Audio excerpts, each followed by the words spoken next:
The case of a teenage homeschooled girl in Boone County found apparently starved to death is now creating some conversation about homeschooling oversight.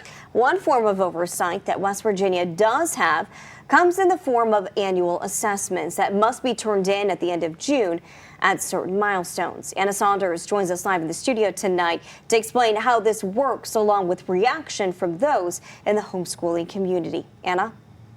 Dave, Gina, homeschooling assessments can take many forms. They can be a portfolio of work. Students can go in person and take the assessments with the county board or turn in results of a national standardized test. They are supposed to be done annually and turned in for grades 3, 5, 8, and 11. While some groups argue this is not enforced and not enough oversight to keep tabs on children like Kennedy Miller, others say it's too much. Roy Ramey, the president of the West Virginia Home Educators Association, believes there should not be any type of homeschooling oversight.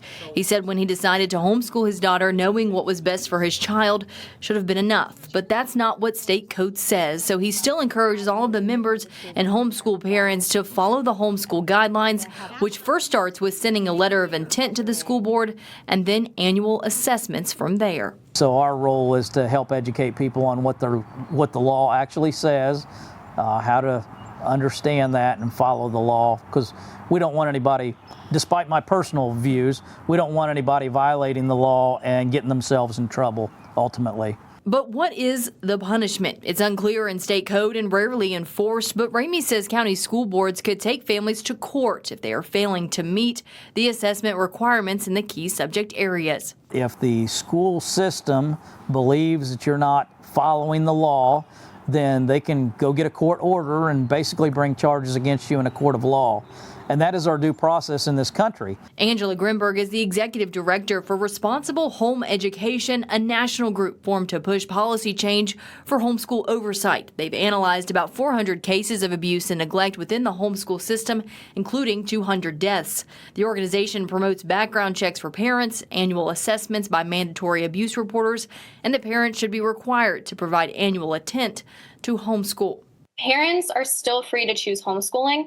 However, if the homeschooling environment is a risky or dangerous one, there is more oversight by the state to prevent children from falling through the cracks. So we believe that parents who've been convicted of crimes against children, had a child removed by social services, or who have an open child services case against them have to prove to a judge that homeschooling is safe for their child.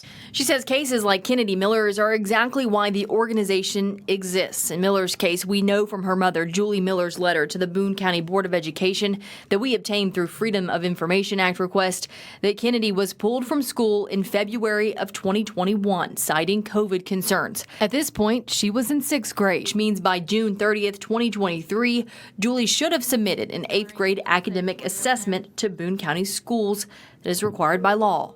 We asked the board for any assessments turned in for Kennedy, but Superintendent Matthew Riggs said there were no public records responsive to our request. We've asked for clarification if that meant no records exist at all or if those records are not public. We have yet to receive a response. So it is more common than not for a state to have policies that aren't being enforced and nobody following up to ensure that these policies are happening. I think that this would be a good step in the right direction, but ultimately we promote that the children needs to come into contact with a mandatory abuse reporter. Ramey says in this case and in others like it, it shouldn't reflect on and punish homeschooling as a whole.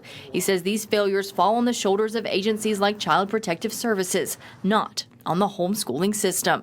You know, that was a very tragic event, and there's other tragic situations that happened, but that was not a homeschool related thing. That was a failure in the CPS, which is a whole nother issue in itself. And where do I stand on homeschool oversight? I think we need none. Totally absolute. We got oversight by our parents, who are the ones that are responsible for their children. Nobody asks permission to have a child, and they shouldn't have to ask permission to homeschool. Now, we are expecting a briefing on Thursday from the governor's office on the Kennedy Miller case. We do know that State Superintendent of Schools, Michelle Blatt, will be there taking questions. I would expect to hear more about the homeschooling element in this case on Thursday, and if anything could have been done differently. Live in the studio, Anna Saunders, Eyewitness News. Thanks so much for watching. Here's another video from Eyewitness News. Just click right here to subscribe to our channel and make sure you hit that bell notification to get the very latest.